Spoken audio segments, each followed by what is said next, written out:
பிஸ்மில்லாஹிர் ரஹ்மானிர் ரஹீம். அன்பார்ந்த நேயர்களே, பாலஸ்தீனத்தில் நடக்கின்ற அந்த போர் 830 நாட்களை எட்டி கடந்து கொண்டிருக்கிறது. அதில் அக்டோபர் 10, 2025 முதல் சீஸ்ஃபயர் போர் நிறுத்தம். அதை இஸ்ரேல் தொடர்ந்து மீறி வருகிறது. இதனிடையே ஒரு அதிர்ச்சியான தகவலை ரஷ்யாவுடைய டாஸ் நியூஸ் ஏஜென்சியும் இஸ்ரேலி பப்ளிக் பிராட்காஸ்டரும் சொல்லியிருக்கிறார்கள். நெதன்யாஹூ அமெரிக்காவில் இருந்து வந்தவுடன் செய்த முதல் வேலை புட்டினோட பேசியார். ரஷ்ய அதிபர் புட்டினோடு பேசி ஈரானை எங்களை தாக்கக்கூடாது என்று சொல்லிவிடுங்கள், ஈரானிடம் நாங்கள் தாக்கிவிடுவோம் என்ற எண்ணத்தில், எங்களுடைய தாக்குதலை ப்ரீஎம்ப்ட், அதாவது முன்கூட்டியே தடுக்க வேண்டும் என்ற எண்ணத்தில் அவர்கள் எங்களை தாக்கிவிடக்கூடாது, நாங்கள் அவர்களோடு போர் செய்வதற்கு தயாராக இல்லை என்பதை சொல்லிவிடுங்கள். இதை புட்டின் சொல்லிட்டு அது இந்த 2 மீடியாவுக்கும் சொல்லிட்டார். அப்போ அங்க ட்ரம்ப்போடைய சந்திப்புல நமது மீடியாக்கள் என்னமெல்லாம் போட்டதோ தெரியல, நம்ம காணொலியில நம்ம ஒரு செய்தியை சொன்னோம். ஈரானை அட்டாக் பண்ணதை பத்தி பேசும்போது டோன்ட் டூ தட் மிஸ்டேக், அந்த தவறை மீண்டும் ஒரு முறை செய்யாதே என்று ட்ரம்ப் சொன்னதை நம்ம அறிவோம். ஆனா சோசியல் மீடியாலையும் 2 மீடியால ரொம்ப குறைவு, இஸ்லாமிக் மீடியால அறவே இல்லை. ஈரான்ல நடக்கக்கூடிய மிகப்பெரிய ஒரு போராட்டம், ஈரானில் நடப்பது 10 நாளா நடந்துட்டு இருக்கு, அது ஒரு பெரிய போராட்டமா காட்டி அலி காமெனிக்கே ஒரு பெரிய ஆபத்து இருக்கிறதாக சொல்லி இருக்கிறார்கள். ஆனா நேற்று அலி காமெனி ஒரு அறிக்கை விட்டு இருக்கிறார். அது இந்த போராட்டத்தை பத்தி அல்ல, முந்த நாளே சொல்லிட்டாரு, போராடுறவங்க போராடட்டும், யாராவது ரயட்டர்ஸ் அதுல மாறினாங்கன்னா நீங்க அவங்கள எப்படி நடத்தணுமோ அப்படி நடத்துங்கன்னு இதை நீதிமன்றமும் ஈரானுடைய நீதிமன்றமும் உறுதி செய்தது. அதை நாம் உங்களுக்கு சொல்லிவிட்டோம். ஆனா இப்ப அவர் என்ன சொல்லாருன்னா, அவர் இஸ்ரேலை இப்படி புட்டின் வழியாக, நமது நண்பர் ரஷ்யா வழியாக இந்த தகவலை அது சொல்லி இருந்தாலும்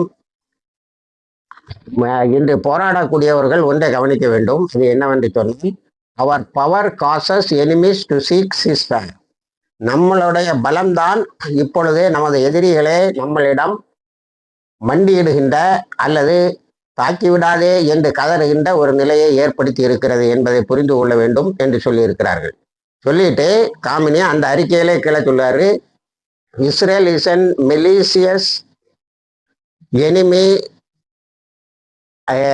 வித் டிசீவிங் லைஃப், அதாவது பொய் சொல்லி ஏமாற்றக்கூடிய எண்ணத்தை உள்ள ஒரு நாடு. அது சொன்ன உடனே அது தாக்காது, நம்ம திருப்பி தாக்க மாட்டோம்னோ, அல்லனா ப்ரீஎம்ப்டிவா நம்ம தாக்க மாட்டோம்னோ எந்த உத்தரவாதத்தையும் நாம் யாருக்கும் கொடுக்கவில்லை என்பதை அலி காமினி அவர்கள் சொல்லிவிட்டார்கள். ஆக அலி காமினி அவர்கள் விடுத்த இந்த அறிக்கை நிச்சயமாக நமக்கு ஒரு பெரிய படிப்பினையை கொடுக்கிறது. ஈரான்ல இவங்க சொல்ற மாதிரி ஒரு பெரிய கமோஷனும் இல்லை. ஆனா இதை நம்ம இந்தியாவில் உள்ள மீடியால காமினியை பத்தி போடுவது வேற மாதிரியா இருக்கு, அது இப்போ ஒரு பிரச்சனையே இல்லை. அப்போ இதுல நேற்று நான் இஸ்ரேலர்கள் இஸ்ரேலில் இருந்து குடிபெயர்ந்து மேலே போகிறார்கள், வெளிநாடுகளுக்கு போகிறார்கள், 69,300 பேர் போயிருக்காங்கன்னு சொன்னேன். அதை இந்த கான்ஸ்டன்ட் ஃபியர் தான் அதுக்கு காரணம், அதனால இம்பார்ட்டண்டாவே ஆகுறாங்கிற 2 தகவலை நேற்று சொன்னேன். அதை உறுதி செய்வது போல புட்டினுடைய மெசேஜ் இருக்கு. அது நித்தமும் நாங்கள் செத்து கொண்டு இருக்கிறோம் என்பதுதான். இப்போ ஆய்வாளர்கள், இராணுவ நோக்கர்கள் என்ன சொல்றாங்கன்னா, இஸ்ரேலில் இருக்கக்கூடிய மக்களுக்கு நிரந்தரமா நிம்மதி போச்சு. இப்போ அவங்களுக்கு இருக்கக்கூடிய மிகப்பெரிய பிரச்சனை என்னவென்று சொன்னால், நம்ம இதுல இருந்து தப்பிச்சுக்குவோமா இல்லையா, இஸ்ரேல்ல இருந்து எப்படி தப்பிச்சு வெளியே போகுது, எந்த நாட்டுக்கு போகுது, எந்த நாட்டுக்கு போறேன்னு முடிவு பண்ணிட்டா அதுக்கப்புறம் 1 நிமிஷம் கூட அங்கே இருக்க மாட்டாங்க, விசா அப்ளை பண்ணுவாங்க, போயிடுவாங்க. அப்போ ஈரான் பவர்ஃபுல்லாக, ஈரான் சக்திமிக்க நாடாக இருக்கிற வரைக்கும் இஸ்ரேலுக்கு அமைதி இல்லை என்ற நிலை வந்திருக்கிறது. அதனால் ட்ரம்ப்பும் இஸ்ரேலும் சேர்ந்து ஈரான்ல பிரச்சனையை உண்டு பண்ணி பார்க்குறாங்க. அதை பெருசா வளர்த்து பார்க்குறாங்க. அது நடக்கவே இல்லை.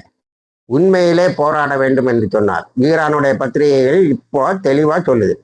உண்மையிலே இந்த போராளிகள் போராட வேண்டும் என்று நினைத்தால் அவர்கள் எங்கே போய் எதுக்கு போராட வேண்டும் என்று சொன்னால் 5000 பொருளாதார தடைகளை போட்டு ஈரானை அங்கும் இங்கு அசைவிடாமல் பொருளாதார வீழ்ச்சிகளை ஏற்படுத்தி கொண்டிருக்கின்ற அமெரிக்காவுக்கும் இஸ்ரேலுக்கும் இதர நாடுகளுக்கும் எதிராக அவர்கள் போராடி இருக்க வேண்டும்.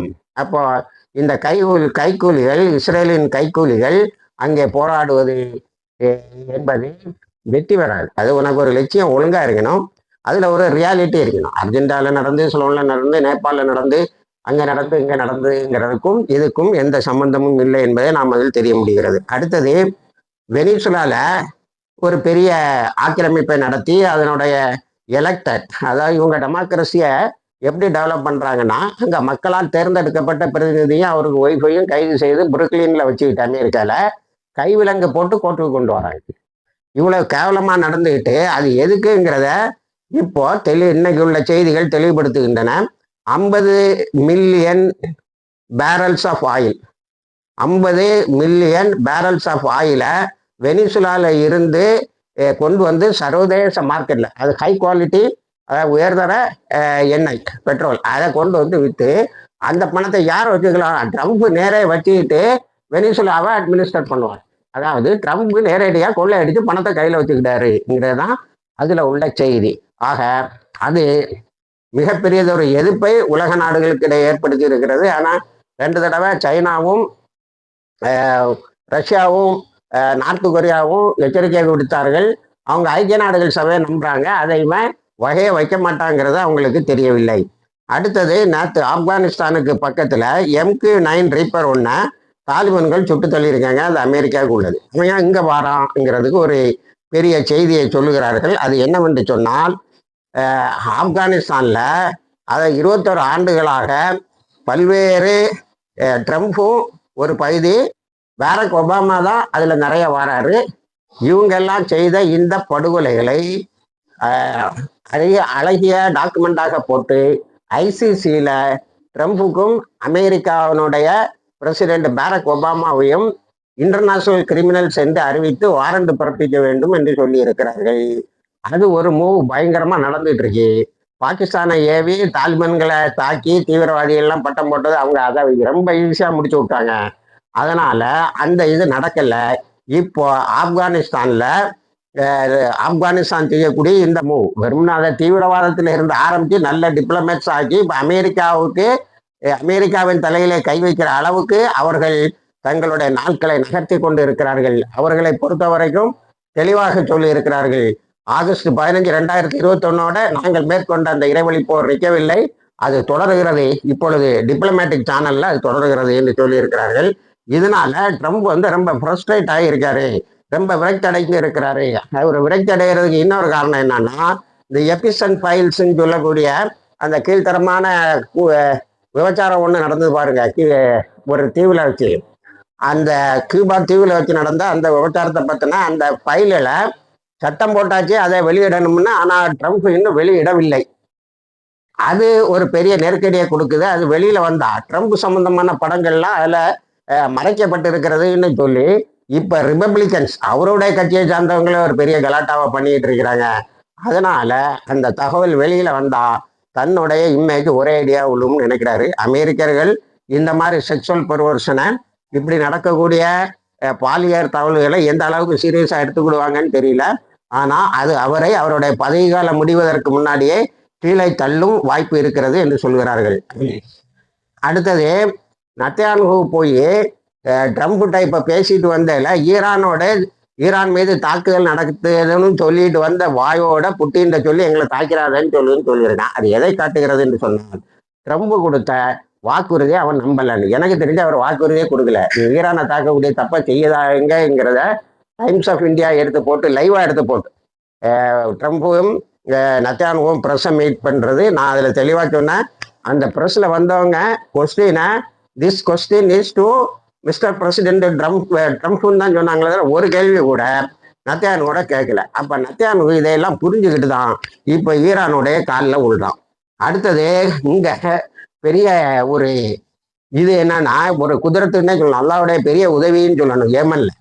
ஏமன்ல ஒரு பகுதி, அதாவது நான் உங்கள்கிட்ட சொல்லிட்டு இருக்கேன், தெற்கு பகுதியை யுஏயும் ஐக்கிய ஐக்கிய அமீரகமும் சவுதி அரேபியாவுமா வச்சுக்கிட்டு இருந்தாங்க. இவங்க ரெண்டு பேரும் போட்டி போட்டு கொண்டு இஸ்ரேலுக்கும் அமெரிக்காவுக்கும் சேவகம் செய்பவர்கள்.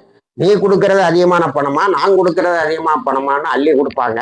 அவங்களுக்காக வெறும் பணத்தை கொடுப்பதில்லை, யமனுடைய சக்தியை பலவீனப்படுத்த வேண்டும். இஸ்ரேலை தாக்குகிற சக்தியும் அமெரிக்காவுடைய 5 கப்பல் படை பிளீட்ஸ்ன்னு சொல்லக்கூடிய கப்பல் படை தொகுப்புகளையே நாசமாக்கியவர்கள்.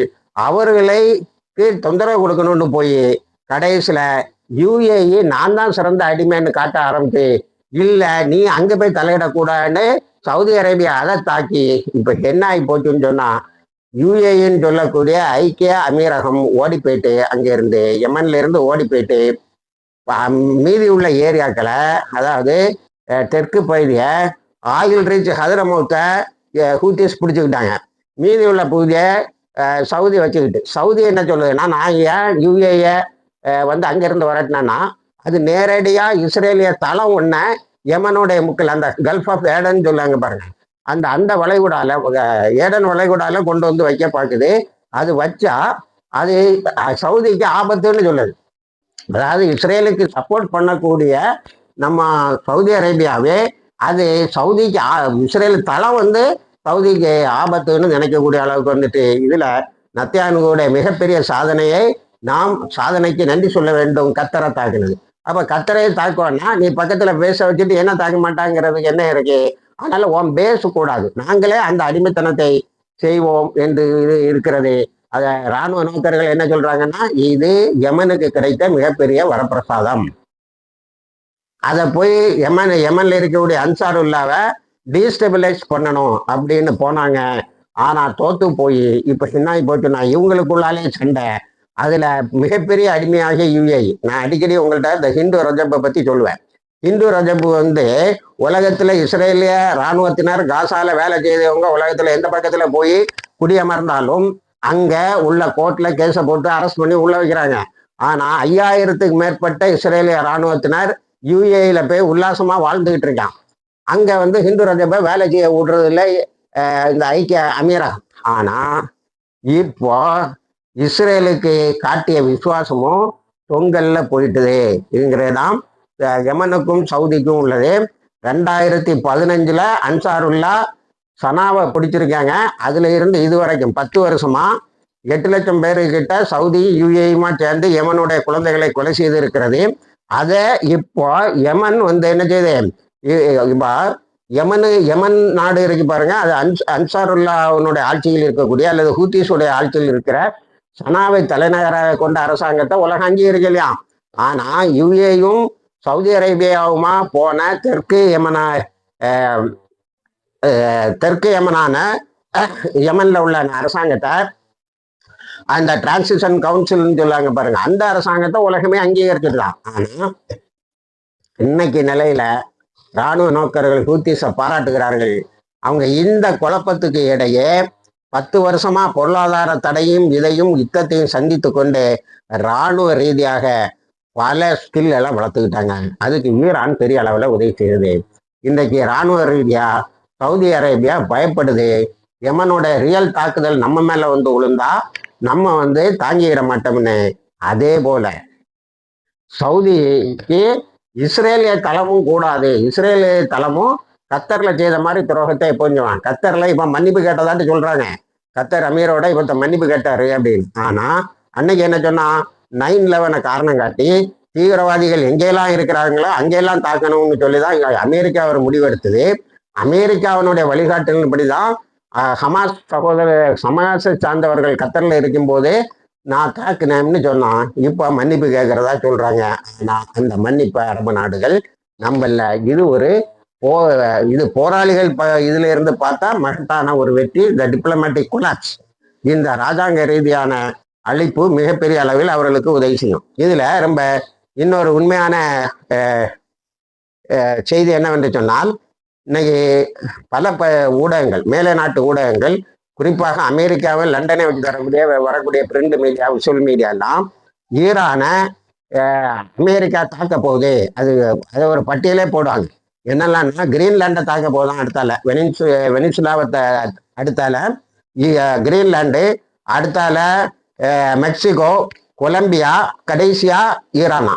அதாவது 9/11 முடிஞ்சு ஆப்கானிஸ்தானில் ஆக்கிரமிப்பா தொடங்கின உடனே அடுத்தது ஈராக்கு, அடுத்தது ஈரான்னு போனாங்க. ஈராக்கிலே தோல்வி. ஈராக்கில் 10 வருஷமா வெளியில வர முடியாம பயங்கரமா தோல்வி அடைஞ்சு வெளியில வந்தாங்க. அங்க ஆட்சியை ஈரான் பேக்ட், ஹூத்திஸ் பேக்ட் மக்கள் ஆட்சியை எடுத்தார்கள். அதுல இருந்து இதுவரைக்கும் அந்த ஆட்சி தொடர்கிறது. அதனால ஈராக்கை தாண்டி ஈரான்ல வர முடியல. இப்ப ஈரான் அதுல இருந்து பல மடங்கு சக்தியை பெற்று இருக்கிறது. அதனுடைய மிசைல் கெப்பாசிட்டி, யுரேனியம் என்ரிச்மெண்ட் இதெல்லாம் அதிகமாக தான் ஆகிருக்கு. இப்போ அங்கே போனால் வாங்கி கட்டிட்டு தான் வர முடியும். அதனால அப்பவே முடியாது, இப்போ நிச்சயமா முடியாது. அதனால தான் அத்தையானது ரொம்ப புத்திசாலித்தனமா புட்டின் வழியா காலில் விழுந்து எங்களை தப்பி எங்களை தாக்கிறாமப்பா, எங்க மக்கள் ஈரானுடைய பயத்துல இங்கிருந்து ஓடுறாங்கங்கிற அளவுக்கு வந்துட்டாங்க. அக்டோபர் 7, 2023 தாக்குதலை ஆரம்பித்த போராளிகளுக்கு கிடைத்த மகத்தான வெற்றி என்று இதை சொல்ல வேண்டும். அடுத்தது ஒரு நல்ல செய்தி. த சர்ச்சஸ், அதாவது Palestinian presidential higher committee for church affairs ஒரு அறிக்கையை விட்டுருக்காங்க. இங்க ட்ரம்பை சந்திச்சுட்டு வந்த பிறகு நத்தியானு ரஃபா பார்டரைய ரொம்ப டைட் பண்றோம். அதனால உலகத்தில் உள்ள சர்ச்சஸ் எல்லாம் ஒன்னா சேர்ந்து காசாவுக்கு உதவி செய்வதற்கு முன்வர வேண்டும், இஸ்ரேலின் கையை பிடிக்க வேண்டும் என்று அறிக்கை விட்டு இருக்கிறார்கள். அடுத்து இது எந்த பின்னணியில் நாங்கள் சொல்லுகிறோம் என்பதை விளக்கி இருக்கிறார்கள். அது என்னவென்று சொன்னால், காசாவில் அதிகமான உணவு பங்கீட்டுகளை செய்து கொண்டிருந்த NGOs சொல்லக்கூடிய நான் கவர்மெண்டல் ஆர்கனைசேஷன், தன்னார்வ குழுக்கள் மீது பல தடைகளை இப்பொழுது கொண்டு வந்திருப்பதும், புதிய குழுக்கள் ரெஜிஸ்டர் பண்ணணும்னா அதுக்கு பல நிபந்தனைகளை போட்டு இருப்பதையும் பார்க்கும்போது இஸ்ரேல் இந்த பட்டினி கொலைகளை விரைவுபடுத்த வேண்டும் என்று நினைக்கிறது. அதற்கு எதிராக நாம் சர்ச்சஸ் எல்லாம், அதாவது ஆலயங்கள்லாம், தேவாலயங்கள் எல்லாம் எழுந்து அந்த மக்களை காப்பாற்ற முன் வர வேண்டும் என்று சொல்லி இருக்கிறார்கள். இதை அந்தவ் நியூஸ் ஏஜென்சி என்பது நமக்கு பெரிய அளவில் எடுத்து சொல்லுகிறது. அதில் அந்த சர்ச்சையோட அறிக்கையில் மிக முக்கியமான பார்ட் என்னன்னா, silence on Israeli atrocities are not neutrality. நாங்கள் நடுநிலையாளர்கள் என்று ஒரு நிலைப்பாடு இப்பொழுது இல்லை. அதாவது இஸ்ரேலுடைய அநியாயங்களில் நாங்கள் நடுநிலையோடு நடந்து கொள்கிறோம் என்று சொல்வது என்றொன்று இல்லை. நீங்க நியூட்ராலிட்டி, நடுநிலை என்பது இஸ்ரேலுடைய இந்த கொலைகளுக்கு, கூட்டுப்படுகொலைகளுக்கு உதவி செய்வதாகத்தான் இருக்கும் என்று யார் சொல்லா? த ரம்சி கௌரி என்ற Palestinian presidential higher committee for church affairs அது சொல்லுது. இந்த அறிக்கை ஒரு பெரிய உலுக்கி இருக்கிறது. அமெரிக்காவில் இருக்கக்கூடிய ஆர்த்தடாக்ஸ் கிறிஸ்டியன்ஸு, அதாவது பழமைவாத கிறிஸ்தவர்கள் இப்பொழுது இஸ்ரேலுக்கு எதிராக பெரிய அளவில் திரும்பி இருக்கிறார்கள். இதையும் போராளிகளுக்கு கிடைத்த இன்னொரு வெற்றி என்று சொல்லலாம். அடுத்தது மேக்கரையில் தொடுத்து அவனுடைய அநியாயங்கள் நடந்து கொண்டு இருக்கிறது. இப்ராஹிம் ஆஸ்க அவன் ஒரு நிர்வாக இயந்திரமா மாற்றணும்னு முயற்சி பண்றான். அதை விட கேவலமானது, அதை விட முக்கியமானது, அல் அக்ஸா பள்ளிவாசலில் தினமும் ஏதாவது ஒரு கெடுபிடிகளை பண்ணி கொண்டு இருக்கிறார்கள். அதை காப்பாற்ற வேண்டிய அரபு நாடுகள் ஒரு அறிக்கை கூட விடல. எப்படி இஸ்ரேலுக்கு விழுந்து உதவி செய்வதுங்கிறதுல UAE, சவுதி அரேபியா போல உள்ள நாடுகளிடையே சண்டையே வந்து விட்டது என்ற அளவுக்கு தான் அது இருக்கிறது. அல் அக்ஸாவை இவர்கள் காப்பாற்ற மாட்டார்கள். நிச்சயமாக the axis of Islamic resistance போராளிகள் குழு காப்பாற்றும். இணைந்திருங்கள், தகவல்களை தருகிறோம். வாஹிர் தவானா அல்ஹம்துலில்லாஹ்.